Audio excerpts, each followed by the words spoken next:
Chers amis Bnei Noach, bonjour. Dans la période actuelle, les familles juives sont affairées à se préparer pour le Seder de Pessah qui arrivera bientôt. Les Bnei Noach qui vivent au diapason de la vie juive, qui suivent cela, comment doivent-ils se situer par rapport à Pessah? Puisque d'un côté, Pessah, c'est la fête nationale du peuple juif de la sortie d'Égypte.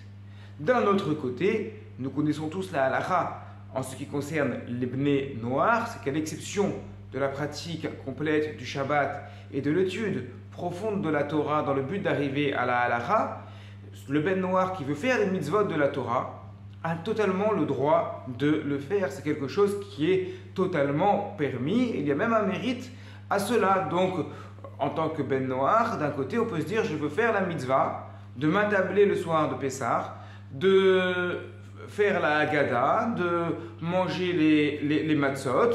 Il n'y a pas d'interdit pour un Ben Noach de faire ça dans la halakha, certes. Bien entendu qu'à l'époque du Beth Amikdash, il y avait un interdit de manger le Korban Pessah, c'est écrit explicitement dans la Torah, Ve'anochi lo yochalbo, l'étranger, c'est-à-dire celui qui ne fait pas partie du peuple juif, il ne pouvait pas en manger. Alors, effectivement, aujourd'hui, il y a certains décisionnaires qui vont dire que le non-juif ne doit pas manger la ficomane, etc. Mais sans rentrer dans ces questions-là, pour les questions très très pratiques, chacun posera les questions à son rave.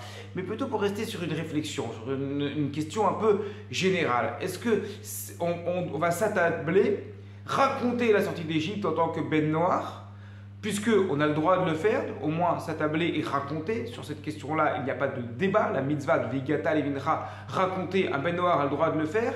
Mais d'un autre côté, c'est quelque chose qui est vraiment spécifique au peuple juif. On raconte l'histoire du peuple juif. Chacun raconte à ses enfants, voilà, tu sais comment ça se passait avec tes ancêtres. Mais là, on est parmi les ancêtres des Bnei Israël, on n'est pas parmi les ancêtres des Bnei Noach. Donc, comment, en tant que Bnei Noach, on doit se situer le soir de Pessah? Est-ce qu'on doit s'attabler, raconter la sortie d'Égypte? Comment faire?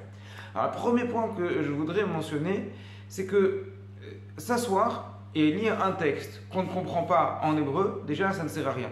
Ça ne sert à rien pour les juifs eux-mêmes, puisque la mitzvah, c'est de comprendre ce qu'on raconte, et a fortiori pour les Bnei Noach, puisque l'idée, c'est de comprendre. Cette mitzvah de Veigata Levincha, l'idée, c'est de comprendre. Bien entendu, il n'y a aucune obligation pour des Bnei Noach de s'asseoir à une table le soir de Pessah. Aucune obligation pour les Bnei Noach de le faire, c'est évident. Si maintenant, des Bnei Noach voudraient le faire, qu'en est-il?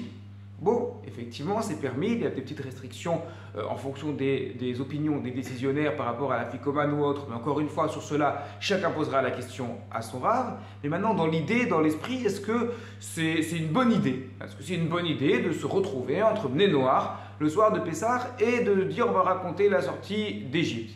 Eh bien, j'aurais tendance à dire que dans l'optique des Bnei Noach d'accompagner le peuple juif, et pourquoi pas? Pourquoi pas se réunir, pas d'obligation, mais pourquoi pas se réunir effectivement le soir de Pessah en racontant la sortie d'Égypte, mais peut-être pas de la même manière que les Bnei Israël vont le raconter. Puisque il ne faudrait pas raconter le texte exact de la Haggadah en disant nous avons fait ça, nos ancêtres ont fait ça, nos ancêtres ont subi l'esclavage, parce que c'est pas vrai. C'est pas vrai et c'est pas cohérent. Quand on est Ben Noach, on a un grand mérite extraordinaire. Mais on n'est pas Israël, donc j'insiste beaucoup dans les vidéos sur ce point-là.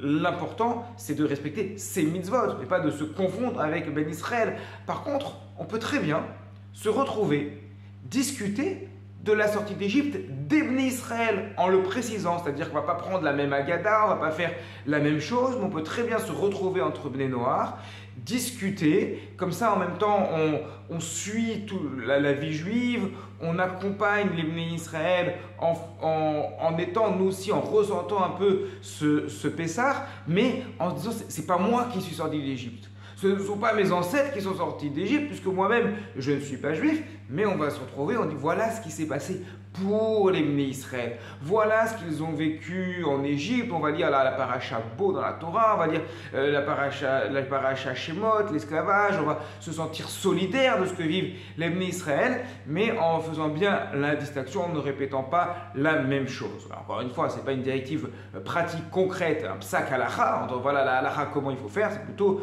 un conseil, une réflexion pour que c'est les Bnei Noirs qui se posent cette question, comment dois-je agir le soir de Pessah, puissent avoir matière à réflexion.